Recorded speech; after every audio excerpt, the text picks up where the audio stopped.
Nous commençons avec la lecture. J'aimerais qu'ensemble avec vous, nous puissions lire dans le livre d'Ésaïe, Ésaïe 21, 11 à 12. Le livre d'Ésaïe 21, 11 à 12.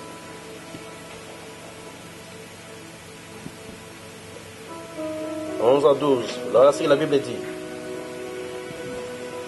Oracle sur Douma, on m'écrit de Séhir, sentinelle, que dis-tu de la nuit? Sentinelle, que dis-tu de la nuit? La sentinelle répond, le matin vient et la nuit aussi. Si vous voulez interroger, interrogez, convertissez-vous et revenez. Et je vais aussi lire le livre d'un Chronique 12, 32. Un Chronique 12, 32.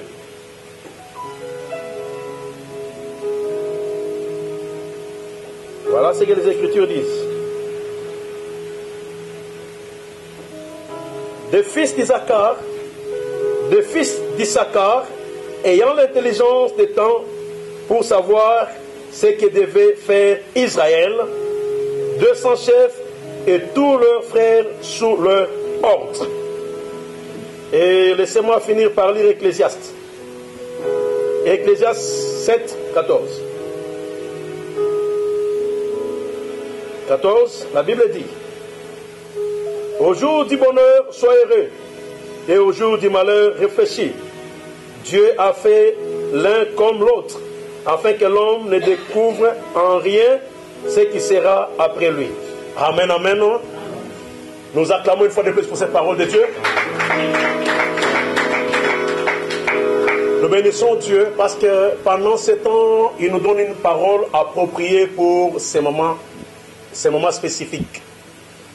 Il est vrai, bien aimé, que nous sommes pendant un temps très spécifique où nous sommes contraints de prier parfois dans des maisons parce que les lieux de culte sont fermés et parce que nous devons être à un nombre réduit.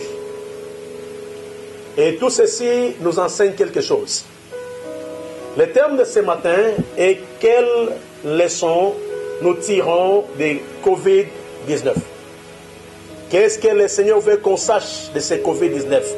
Qu'est-ce que nous devons apprendre de ce Covid-19? C'est pourquoi la Bible dit, au jour du malheur, réfléchis. Donc nous sommes appelés à réfléchir parce que pendant ce temps, Dieu veut aussi que nous puissions réfléchir. Pourquoi je dis qu'il y a un malheur? C'est parce que chacun de vous connaît ce qui se passe dans le monde. Nous ne pouvons pas aller au-delà de tout ce que nous connaissons parce que la parole de Dieu vient pour chaque circonstance. Et pendant ce temps, la parole de Dieu sera tournée vers nous en se référant à cette circonstance que chacun de nous connaît. Alors, dans chaque chose, Dieu veut que nous puissions réfléchir. Au jour du malheur, réfléchis. Au jour du bonheur, sois heureux. Mais en réfléchissant, quelle est la leçon que nous tirons de cette pandémie?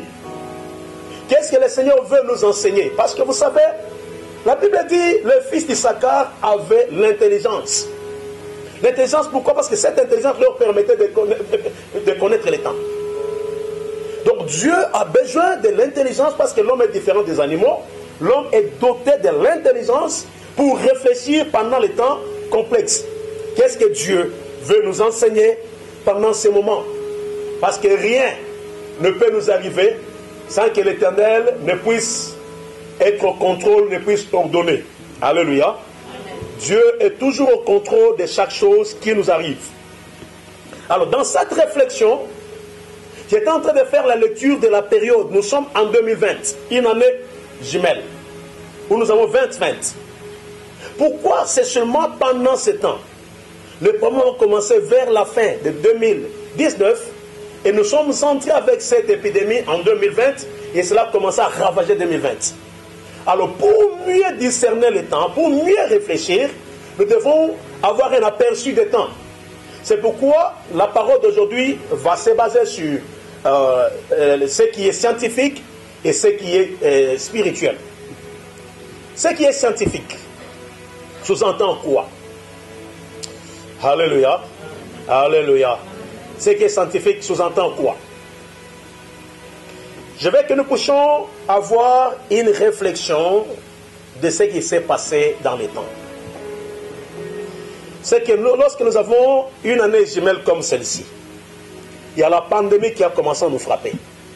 N'oubliez pas aussi qu'avant qu'on ait 2020, on avait 19-19. 1919 était aussi une année jumelle. Et lorsque nous revenons pour réfléchir, nous constatons qu'en 1919, nous avions connu une pandémie similaire à celle d'aujourd'hui. C'était aussi une année jumelle, mais cela était appelé la grippe espagnole. Et la grippe espagnole a tué pendant ce temps entre 50 millions et 100 millions de personnes sur la terre. La grippe espagnole a eu les mêmes effets comme aujourd'hui. C'était aussi une année jumelle. Et la grippe espagnole est intervenue juste après la guerre, parce qu'elle a commencé vers le mois de septembre de l'année 1918 pour aller se terminer en 1919. Donc ça commence toujours avant l'année jumelle pour se terminer dans l'année jumelle. La grippe espagnole a fait des ravages pendant ce temps.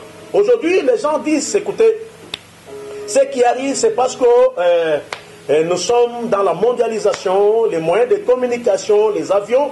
Mais en 1919, il n'y avait pas les mêmes avions. Il n'y avait pas les mêmes moyens. Donc les gens pouvaient être atteints et ça pouvait rester là-bas.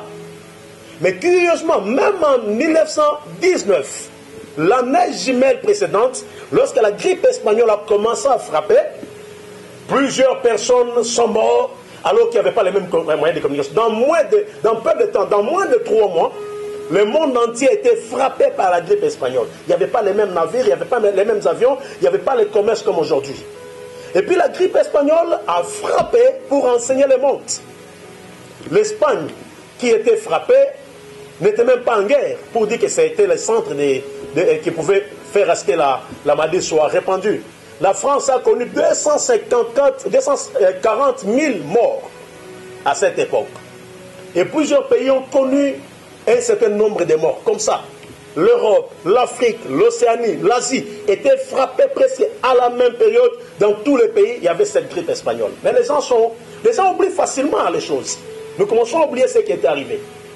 Et nous constatons que même avec la grippe espagnole, on était en difficulté de pouvoir donner un traitement.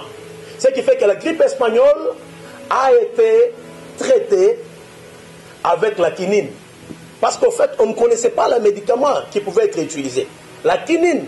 C'est pourquoi aujourd'hui, lorsqu'il y a eu le Covid-19, ils se sont rabattus sur la chloroquine parce qu'ils se sont dit, bon, ce sont des choses similaires. C'était la quinine et quelques plantes, parce qu'il n'y avait pas beaucoup de... La prise en charge n'était pas meilleure, et les gens mouraient facilement, c'était grave. Les gens ont oublié ces choses.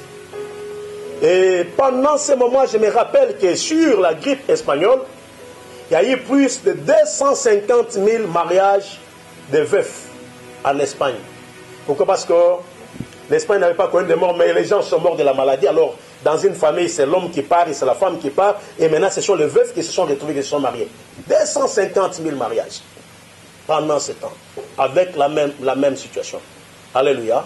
Parce que c'était des choses ces choses ont frappé. Nous réfléchissons, nous rentrons dans l'histoire, parce que le fils d'Issachar avait l'intelligence de lire les temps. Et au jour des malheurs, nous devons réfléchir. Nous devons savoir que le Seigneur nous permet de réfléchir pour que nous puissions tirer des leçons.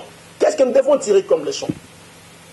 Vous constaterez que la grippe même espagnole, qui avait frappé alors à cette époque des enfants entre 15 et 45 ans. Mais différemment de Covid-19 qui frappe plus des gens qui sont plus âgés.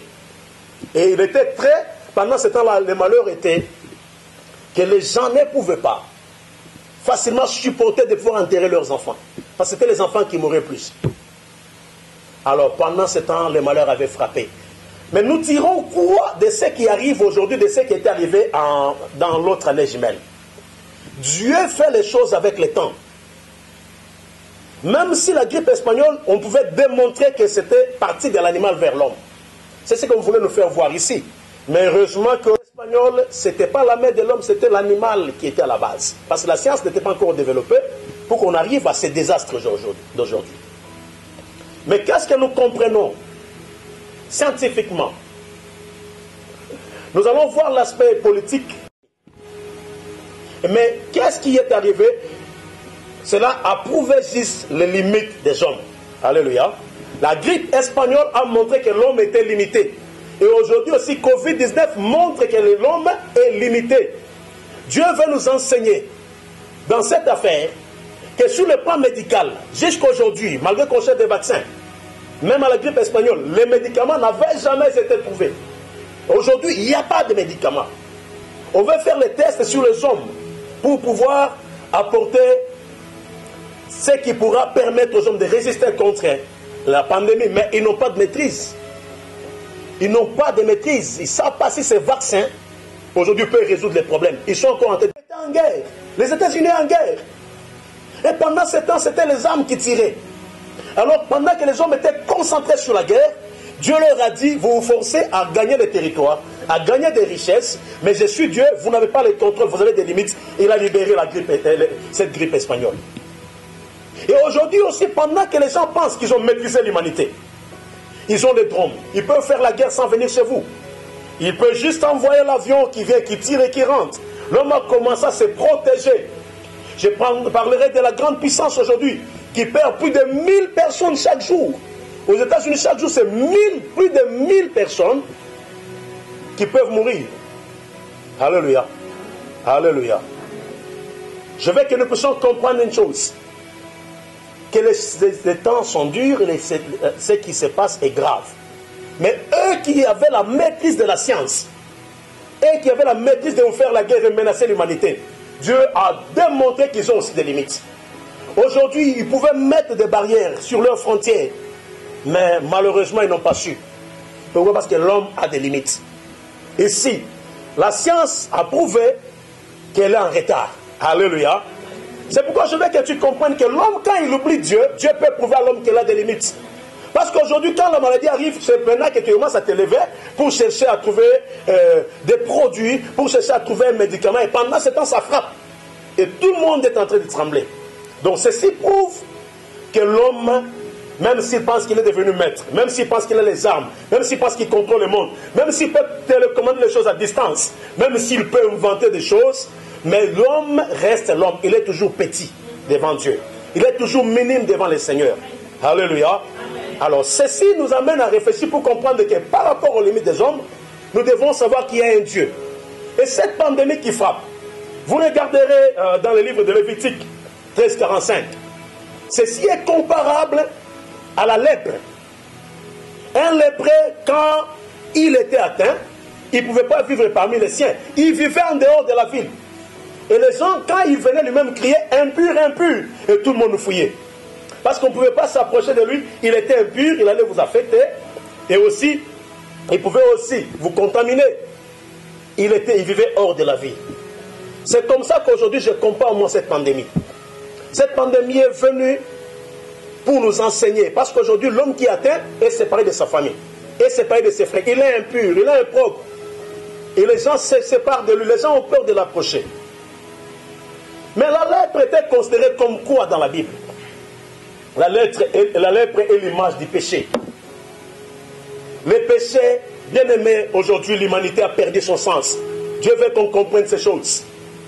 De la même manière que la lèpre est tuée, et que l'homme qui avait la lèpre était atteint, il était impur, c'est de même que les pécheurs aussi sont des personnes exposées. Pendant ce temps, dans cette réflexion, nous devons comprendre que le virus est aussi l'image du péché. Parce que le virus tue.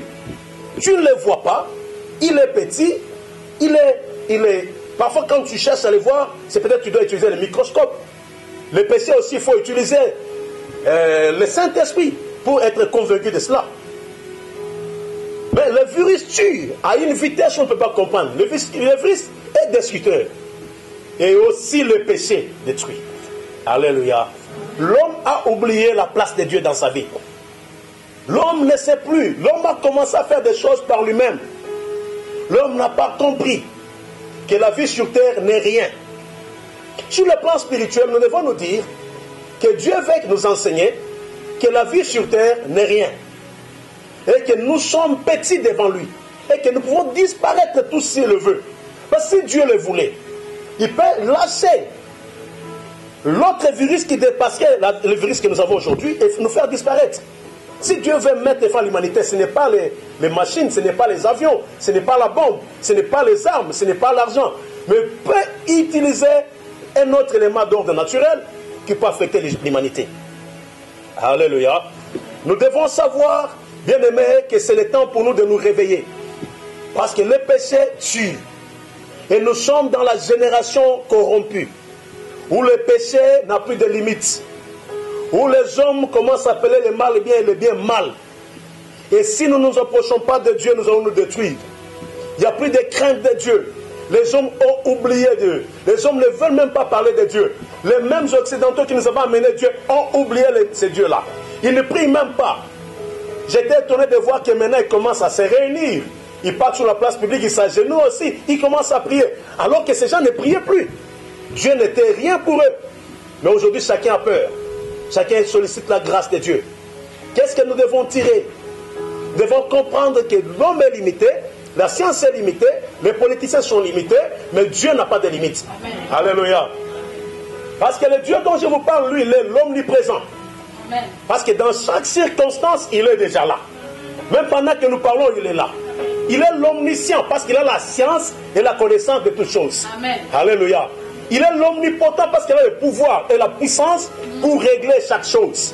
Alors c'est Dieu dont nous connaissons a ces trois capacités en lui. Mais l'homme a prouvé sa limite. Et l'homme doit comprendre que le chemin que nous avons emprunté, c'est un mauvais chemin. C'est pourquoi nous avons lu avec vous, dans le livre d'Ésaïe 21, où la question est posée de savoir, sentinelle, sentinelle, que dis-tu? Sentinelle, sentinelle, que dis-tu de la nuit? C'est une question qui est posée. Alors la sentinelle répond. La nuit vient et le jour vient. Et la sentinelle aussi exhorte le peuple à la repentance. Mais regardez maintenant. Il y a deux choses qui arrivent. La sentinelle, c'est qui? La sentinelle, c'est celui qui doit sonner de la trompette pour avertir le peuple. C'est le rôle de l'église, c'est le rôle des enfants de Dieu.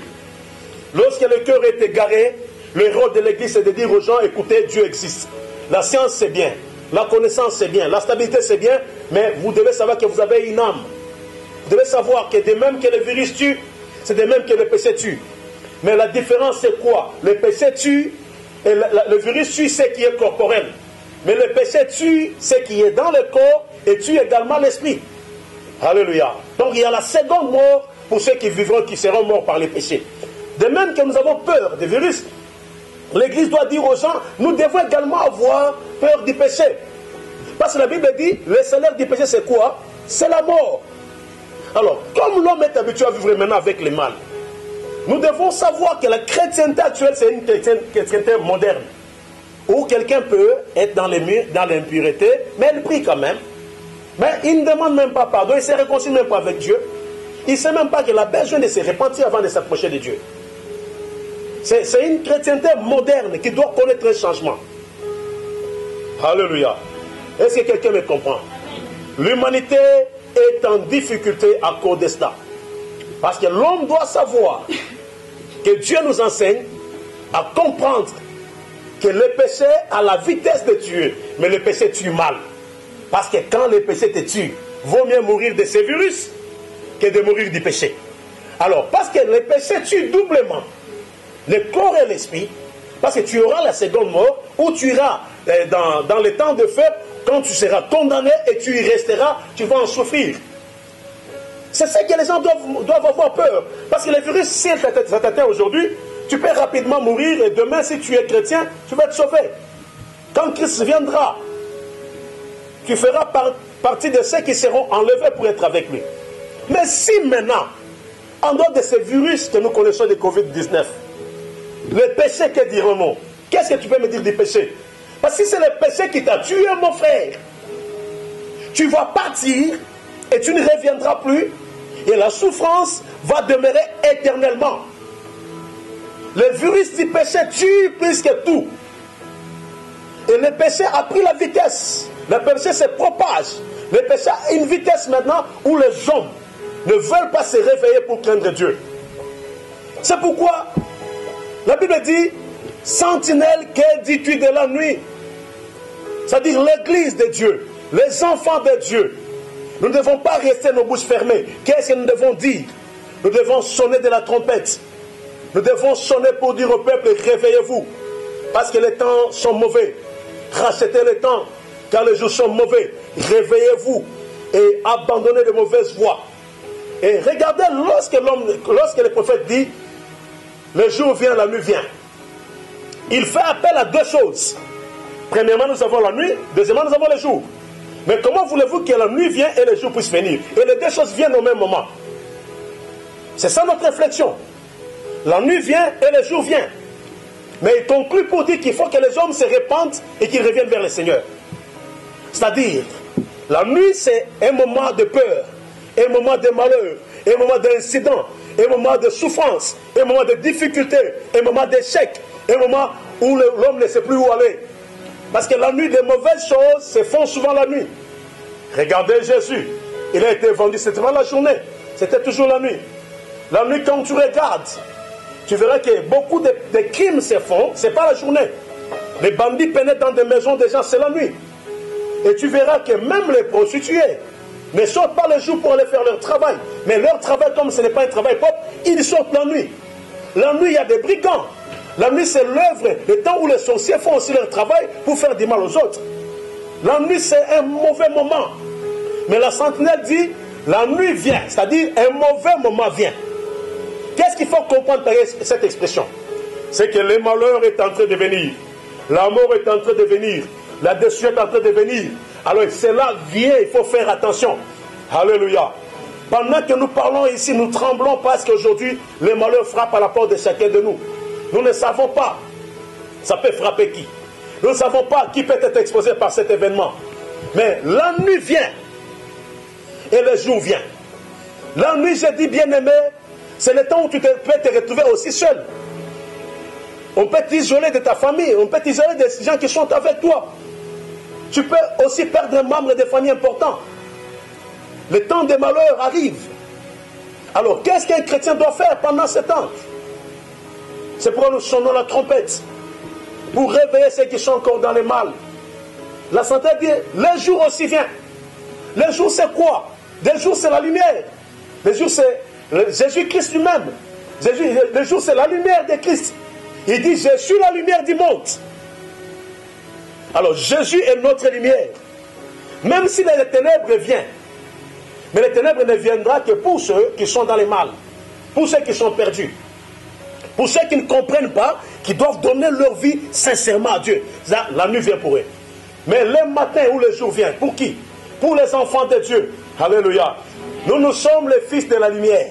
Amen. Ceux qui s'attachent à Dieu, qui vont se repentir, qui vont éviter de vivre dans le péché, doivent savoir que pendant ce temps, la leçon nous est donnée. C'est pour que nous puissions nous attacher à Dieu. Nous puissions nous donner au Seigneur, parce que les jours symbolisent la victoire. Des grandes victoires se font, mais on les voit, on les célèbre la journée. On ne célèbre pas la victoire la nuit. Alléluia. On peut gagner la victoire, on peut se battre la nuit, mais la journée, c'est pour célébrer la victoire. Le jour vient, c'est-à-dire la venue de Christ est aussi proche. Alléluia. Le salut est plus proche de nous qu'avant. Les temps sont mauvais, les choses sont compliquées, mais le jour aussi vient. Alors l'homme est placé devant sa responsabilité. Nous devons faire le choix de nous attacher au jour, parce que les temps sont mauvais. Alléluia. Alors pendant ce temps, la leçon qui nous est donnée, et que pour les chrétiens, les enfants de Dieu, l'église de Dieu, nous devons sonner la trompette, nous devons appeler les hommes à chercher la face de Dieu, nous devons réveiller ceux qui sont dans le mal pour les préparer à rencontrer le Seigneur, parce que nous ne voulons pas que les gens meurent deux fois, qu'ils meurent de Covid et qu'ils meurent aussi spirituellement sans qu'ils puissent rencontrer le Seigneur. Mais nous voulons que les hommes puissent se réveiller, se rattacher à Dieu pour vivre également sa gloire. Alléluia. Nous savons que la conséquence du péché, c'est la mort. Alors lorsque nous nous attachons à Dieu, le jour vient, c'est-à-dire quand la lumière arrive, c'est pour nous protéger, c'est pour nous couvrir. Même si les ténèbres frappent toute la surface de la terre, mais pour nous, il y a une lumière qui s'élève. Alléluia. Il y a un soleil qui va veiller sur nous. Alors nous devons pendant ce temps regarder vers le Seigneur et nous attacher à Dieu. Nous devons pendant ce temps regarder vers le Seigneur. Nous retenons dans ce moment précis que le péché tue, nous devons l'éviter. Nous retenons pendant ce moment que l'homme est petit devant Dieu. Il a des limites, il ne peut pas aller au-delà de ce qu'il pensait faire. Nous devons retenir que Dieu est le seul capable de donner des solutions là où l'homme se limite. Nous devons savoir que les ténèbres ne régneront pas éternellement sur la lumière, mais le jour est en train de s'élever pour que les enfants de Dieu soient protégés et sauvés. Alléluia. J'ai dit à quelqu'un qui me suit maintenant, je ne sais pas là où tu es mon frère et ma soeur, pour ceux qui nous suivent en direct, si tu étais en train de marcher sur la voie des ténèbres, c'est le temps pour toi de te repentir. Tu ne maîtrises pas ce qui arrivera. Tu ne connais pas les conséquences. Ne te fie pas à ces vaccins que tu vois. Ne continue pas. Le temps est arrivé où chaque enfant de Dieu doit chercher à s'approcher encore davantage. Chaque enfant de Dieu doit se réveiller. La leçon que nous tirons de ces problèmes, c'est que pendant ce temps, les enfants de Dieu doivent développer l'intimité avec Dieu, doivent développer le temps avec le Seigneur, doivent chercher la face de Dieu. Pendant ce temps que le Covid-19 nous enseigne. Alléluia. Et si tu as déjà réfléchi sur ta vie, et si tu as déjà réfléchi sur ton être, et si tu connais ce que ça pourra donner, l'ennui vient, et le jour vient. Si tu étais en train de marcher avec les œuvres des ténèbres, dépouille-toi de cela. Abandonne ce qui est impur, abandonne la distraction, abandonne la farce, abandonne les aventures, abandonne la mauvaise voie. C'est le temps d'abandonner. Bien-aimé, tu peux ne pas mourir de Covid-19, mais la mort est là. Tu peux ne pas mourir d'une autre chose, mais sache que la mort est là. La maladie est là, mais la mort, alléluia, qui est plus dangereuse, c'est la mort spirituelle. Ce n'est pas le virus. Mais pour nous, enfants de Dieu, qu'est-ce que nous devons retenir pendant ce temps? Retenons que le Seigneur, comme il est le jour, comme il est le soleil levant, comme il est le soleil du matin, il ne peut pas nous abandonner. Il a voulu juste montrer aux scientifiques que vous êtes limités, vous êtes petits. Alléluia. Dieu a voulu leur dire que même si vous prenez des prédispositions, même si vous avez parlé de virus, même si ce virus était inventé chez vous-même américain, mais c'est le même virus qui commence à tuer votre peuple. Le virus a été inventé par un Américain, et le virus a été exploité en Chine, et vendu dans ces marchés chinois, par ces messieurs qui étaient professeurs d'université. Mais regardez, c'est la Chine qui est affectée. La Chine a commencé par être affectée alors qu'ils étaient le berceau de la science, de la connaissance, le berceau de la gloire, la Chine. La Chine nourrissait l'humanité. Mais on a montré à la Chine que malgré votre nombre, malgré votre capacité, vous êtes moins et vous ne pouvez pas faire face. Alléluia. Le Seigneur a extrapolé pour amener cela vers les États-Unis. Aujourd'hui, c'est l'État le plus contaminé, les États-Unis. C'est le lieu où le virus se propage plus. Et malgré leur sécurité, c'est le lieu où il y a plusieurs cas de mort. Dieu a voulu montrer les limites aux hommes. Il a voulu leur dire, malgré tout ce que vous faites, vous ne pouvez pas aller au-delà de ce que je suis. Alléluia. L'homme, quand il pense qu'il va atteindre Dieu, Dieu lui démontre une chose que lui n'attendait pas. Lors de la tour de Babel, après Noé, les gens se sont dit, mais non, Dieu nous avait tués par le déluge. Nous ne pouvons pas lui laisser encore cette possibilité. L'homme s'est mis ensemble avec des autres, pensant qu'ils sont devenus intelligents, ils ont commencé à bâtir. Alléluia. Parce qu'ils bâtissaient, ils voulaient que la tour de Babel puisse atteindre l'espace et qu'ils arrivent vers le Seigneur. Mais malheureusement, Dieu s'est moqué d'eux parce qu'ils voyaient, à l'époque, il n'y avait pas de caméra, ils ne savaient pas qu'au-dessus, il n'y avait rien. Ils pensaient qu'ils allaient atteindre le ciel. Dieu les a laissés beaucoup travailler. Alléluia. Parce que même maintenant, pendant que nous pensons que nous sommes intelligents, nous avons des limites. Il y a des choses que les scientifiques pensent connaître, mais Dieu regarde, il se moque, il dit, mais vous ne connaissez rien. Parce qu'aujourd'hui, l'homme veut aller vivre sur la Lune. Il est en train de faire des études. Depuis des années, ils envoient des fusées, des choses pour vivre sur la Lune. Mais ils ne savent pas que vivre sur la Lune, il y a des limites. Alléluia. ils ne savent pas aujourd'hui, ils réfléchissent, mais ils ne connaissent pas ce qui est caché derrière. Parce que Dieu a placé l'homme sur terre et non sur la lune. L'homme ne peut pas déplacer ça et faire de cela ce qu'il veut. Dieu lui-même connaît comment il va s'en charger. Alors, je dis, pendant que l'homme pense qu'il réfléchit, les gens qui étaient en train de construire ce tour savaient qu'ils pouvaient atteindre les ciels, ils pouvaient voir les anges, ils pouvaient être à côté de Dieu, Dieu à gauche et à droite, même s'il y avait l'eau, ça n'allait plus les atteindre. Mais Dieu s'en moquait. Il dit, mais regardez l'ignorance des hommes.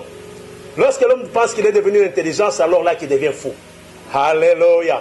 Là où se limitent nos pensées, c'est là que commencent les pensées de Dieu. Là où notre intelligence se limite, c'est là où que Dieu commence. Amen, amen. N'acceptez pas que votre intelligence vous limite. N'acceptez pas aussi que l'intelligence de quelqu'un te limite. Parce que ce que Dieu dit, c'est ce qui sera pour toi. Amen. Ce n'est pas ce que les hommes disent. Amen. Ce n'est pas l'intelligence d'un homme qui peut limiter ta vie. Aujourd'hui, on peut te donner un nom. Mais demain, Dieu peut avoir un autre nom pour toi. C'est Dieu, celle qui a la gestion de l'humanité. C'est lui, celle qui a la gestion de la science. C'est lui, celle qui connaît ce qui peut venir. C'est lui, celle qui connaît la valeur de chacun de nous. C'est lui, celle qui peut sonder nos profondeurs et nous donner une définition de notre vie. Amen. Alléluia. Amen. Alléluia. Dieu a créé la confusion. Et par cette confusion, l'homme ne pouvait plus monter en train de construire. L'homme a commencé à parler des langues différentes, une langue contre une autre, et ils se sont séparés. Parce que Dieu leur a voulu faire montrer à l'homme que tu es limité, même la langue que tu parles, c'est moi qui t'ai donné cette langue. Et il a créé une confusion et les hommes ont perdu la langue. Aujourd'hui aussi, je crois que même si la tour de Babel était construite par les hommes, mais cette tour avait connu des problèmes. Dieu aussi peut créer, accepter tout ce qui arrive pour que l'homme se voie limité. Amen, amen, amen. Pour que même l'armée la plus puissante de la terre puisse voir ses limites. Alors, comme nous sommes limités, qu'est-ce que nous devons faire aujourd'hui? C'est d'avoir les regards tournés vers le Seigneur. Amen, amen. Le Seigneur dit, venez à moi, revenez vers moi. Et lorsque vous regardez vers lui aussi, il vient vers vous.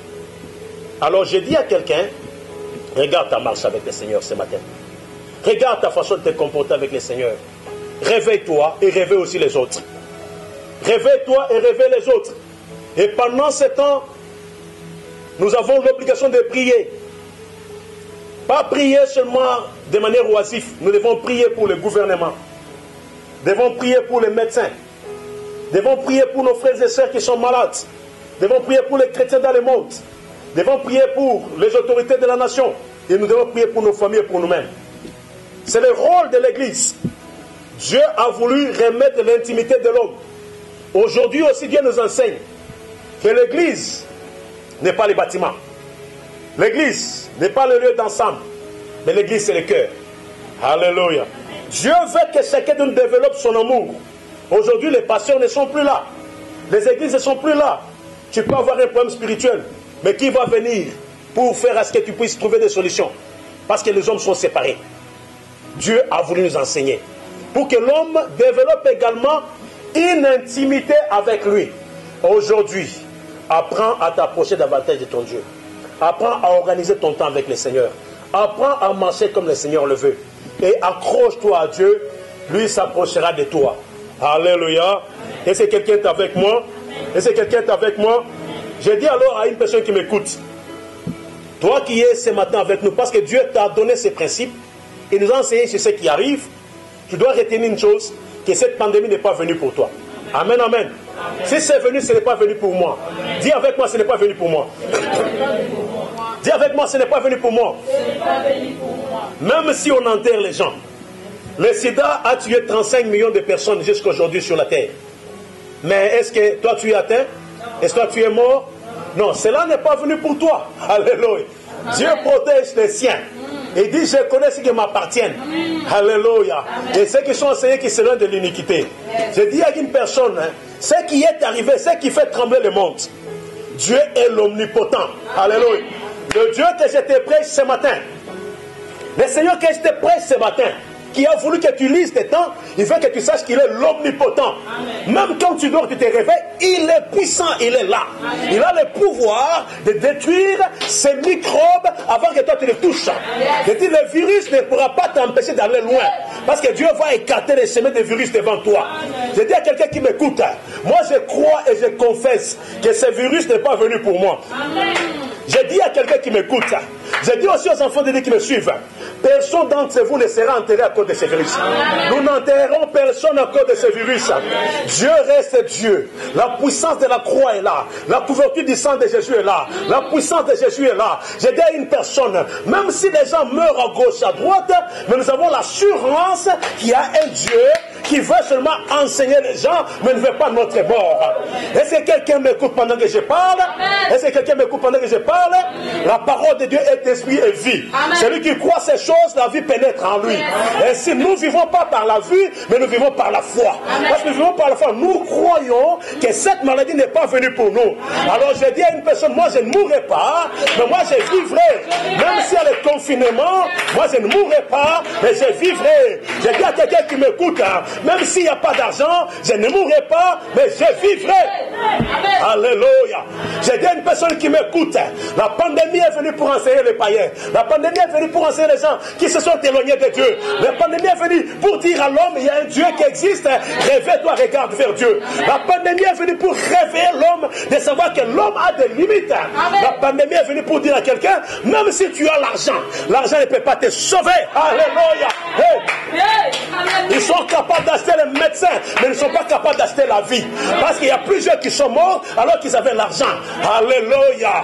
Cette maladie, je regarde dans le monde, elle frappe les premiers ministres, elle frappe les membres des gouvernements, elle frappe les riches, elle frappe les gens qui ont beaucoup d'argent, même ici au Congo. Cette maladie frappe des gens qui sont riches, des gens qui ont beaucoup d'argent. Mais je n'ai pas dit qu'elle ne peut pas frapper les pauvres. J'ai dit, mais si vous regardez, c'est une leçon pourquoi cette maladie a visé une catégorie de gens, les riches. Alléluia. Les gens qui sont en contact avec le monde international, les gens qui sont en contact avec les grands, les gens qui sont dans le ministère. C'est une maladie qui frappe les ministres, les directeurs de l'entreprise, les DG, les gens qui font des grands voyages, les gens qui ont beaucoup d'argent. Alléluia. C'est pourquoi il y a des moments les gens se disent, mais pourquoi on n'apprend pas qu'il y a cette maladie parmi les pauvres? Oui, ce n'est pas venu pour vous. Si Dieu visait les pauvres, Kinshasa ne serait plus aujourd'hui. Massa n'existerait plus. Non, mais nous, en Congo, nous n'existerons plus. Mais Dieu connaît ce qu'il fait. C'est pourquoi je dis, n'aie pas peur. Dieu est au contrôle de ce qui arrive. N'aie pas peur. Dieu est au contrôle. Ce qui arrive aujourd'hui, Dieu est en train de nous enseigner. Alléluia. J'ai dit aux enfants de Dieu, pour ceux qui étaient perdus, revenez vers le Seigneur. Il reviendra vers vous. J'ai dit aux enfants de Dieu, toi qui étais perdu, réveille-toi, répands-toi. Et j'ai dit à quelqu'un qui m'écoute, non, toi tu ne mourras pas. Alléluia. Tu as peur pour rien, chaque matin tu te lèves. Mais il y a combien de cas aujourd'hui? Il y a 11 morts, il y a 12 morts. Aujourd'hui c'est combien? 120, 125, 130. Tu trembles pour rien. Amen, amen. Respecte seulement les résolutions de l'OMS. Respecte seulement les recommandations données et dictées par la nation. Mais reste prudent. Mais tu es là où tu es, le Seigneur assure ta protection parce qu'il est l'omniprésent. Alléluia. Dis à ton frère, Dieu est omniprésent. Dis-lui, Dieu est omniprésent. Je te dis, tu vois, tu avais peur. J'ai vu quelqu'un qui pleure, qui avait peur, dit, mais cette maladie est venue, est-ce que je ne veux plus me marier? Tu vas te marier, elle n'est pas venue pour toi. Alléluia. Oh, j'ai dit à quelqu'un, même si ton mari est en Europe, même s'il est en Asie, mais Dieu la ramènera vers toi, tu te marieras. J'ai dit à quelqu'un qui se dit, mais j'avais des projets de la vie, est-ce que ça va s'arrêter? Ça ne va pas s'arrêter parce que Dieu est au contrôle. Alléluia. Alléluia. J'ai dit à quelqu'un qui tremble quelque part, il dit, mais est-ce que mes affaires marcheront? J'étais un grand commerçant, je faisais la Chine. J'ai dit, tes affaires marcheront et ça ira de l'avant. Alléluia. J'ai dit à quelqu'un qui avait des projets, qui réfléchissait pour dire, est-ce qu'on va nous séparer? Est-ce que quelque chose arrivera de mal? Non, ça ne va pas vous arriver parce que Dieu est là. Est-ce que quelqu'un m'écoute? Alors j'ai dit à une personne qui m'écoute, Dieu est venu nous enseigner. Il est venu nous enseigner, nous orienter. C'est pourquoi pendant que je pars dire à cette maladie qui m'écoute, ta place n'est pas au milieu des enfants de Dieu. Tu as les oreilles pour m'écouter, tu n'as pas de place parmi nous. Tu n'as pas de place dans l'église du Seigneur. Tu n'as pas de place. Parce que le Seigneur est là. Il est l'omnipotent. Il est l'omniprésent. Il est l'omniscient. Il précède des événements avant que cela n'arrive. Alléluia. Amen, amen. Amen, amen. Dis encore à ton frère, déclare ces choses. Que le monde écoute. Dis à ton frère, dis à ta soeur, moi je ne mourrai pas. Je vivrai. Je raconterai les merveilles de l'Éternel. Dis avec moi, je ne mourrai pas. Déclare ces choses que le monde écoute. Je ne mourrai pas. Non, dis que les esprits écoutent. Je ne mourrai pas. C'est ce que tu déclares là qui arrivera dans ta vie. Parce que la vie et la mort sont au pouvoir de la langue. Et celui qui aime, c'est celui qui en mangera le fruit. Dis avec moi, je ne mourrai pas. Ah, moi je dis, si toi tu vas mourir, c'est ton problème. Mais moi je dis, je ne mourrai pas. Je dis, je ne mourrai pas, je vivrai. Dis à cette maladie, ta place n'est pas dans mon corps. Dis à cette maladie, ta place n'est pas dans ma nation. Dis à cette maladie, ta place n'est pas dans ma famille. Tu n'as pas de place en moi. Au nom de, au nom de, au nom de. Alléluia. Je vois quelqu'un qui est en train de sourire. Le Seigneur veut te rassurer encore que sa main protectrice est là. Le Seigneur veut te rassurer encore que sa main est là. Alléluia. Je dis, même si tu n'avais pas d'argent, toi tu mangeras. Alléluia. Même si tu n'as rien, Dieu te donnera de quoi manger, de quoi te revêtir pendant ce temps. Alléluia. Même si demain on va confiner Gombe, mais toi le Seigneur est avec toi. Ce n'est pas ton esprit qui sera confiné. On peut confiner la ville, mais on ne te confinera pas. On peut fermer les églises, mais on ne fermera pas Christ. On peut fermer les portes des lieux de culte, mais l'église sera dans ton cœur. On veut tout faire, mais tu seras toujours attaché à Dieu. Alors je dis aux enfants de Dieu, ce matin, le Seigneur veut que tu apprennes une chose, que tu réfléchisses et que tu t'attaches à lui. Commençons à marcher avec Dieu. Exhortons les autres à s'attacher à Dieu. Que ceux qui étaient perdus se répandent. Et le Seigneur prendra soin de nous. Amen, amen. Toi qui es avec moi, tu peux acclamer pour la gloire de Dieu. Gloire à Jésus. Gloire à Jésus. Gloire à Jésus. Alors je vais dire à une sentinelle. Sentinelle, je te fais des recommandations. Sentinelle, c'est toi qui dois prier pour la nation. Sentinelle, c'est toi qui dois prier pour les autres. Tu dois prier pour les médecins, tu dois prier pour le pays, tu dois prier pour le président, pour les ministres. C'est toi la sentinelle qui doit prier. Pendant ce temps, je te fais une recommandation de prier pour les autres sentinelles. Prie pour la nation. Prie pour les autres. Que le Seigneur s'élève. Prions, bien-aimés. Sentinelle, prie. Que dis-tu de la nuit? Que dis-tu des jours? La nuit arrive et les jours aussi arrivent. Alors, prie pour ceux qui sont dans la nuit, que le Seigneur les éclaire, qui quittent les ténèbres pour venir vers la lumière. Pour ceux qui sont dans la lumière, qui demeurent attachés à Dieu. Prie avec moi. Prie avec moi. Dieu de gloire, tu nous as donné le temps. Yahweh, tu es le Saint de gloire.